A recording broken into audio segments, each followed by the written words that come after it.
ఒకప్పుడు ఒక దట్టమైన అడవిలో ఒక పెద్ద ఎలిఫెంట్ మరియు చిన్న చీమ నివసించేవి. ఎలిఫెంట్ చాలా పెద్దగా, బలంగా ఉండేది. కాని చీమ చాలా చిన్నదిగా, చురుకైనది.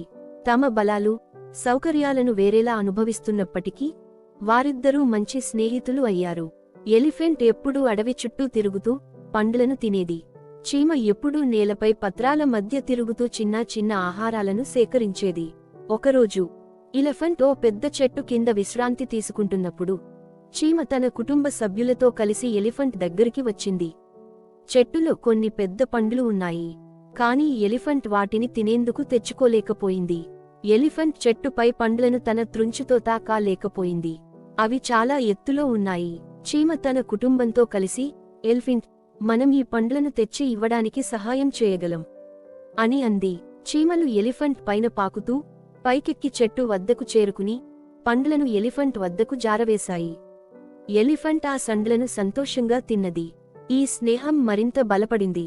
ఎలిఫెంట్ ఎప్పుడూ దారిలో పడిన ఆహారాన్ని చీమలకు ఇవ్వడం ప్రారంభించింది. చీమలు ఎప్పుడూ ఎలిఫెంట్కు చిన్న పనుల్లో సహాయం చేస్తుండేవి.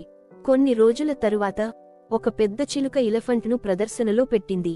ఎలిఫెంట్ ఒక దోషరా వలలో చిక్కుకుంది. ఎలిఫెంట్ అరిచింది, కాని చిలుక దాన్ని వదలలేదు.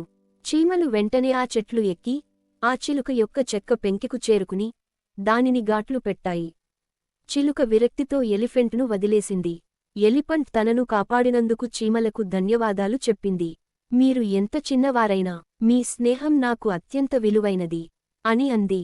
కథా మర్మం: మన బలాలు లేదా పరిమితులు ఎంతైనా, స్నేహంలో నిజమైన సహాయం మరియు నమ్మకమే అత్యంత ముఖ్యమైనవి. సహాయం చేసే మనసు ఉండాలి. ఇప్పుడు స్నేహితులను రక్షించాలి.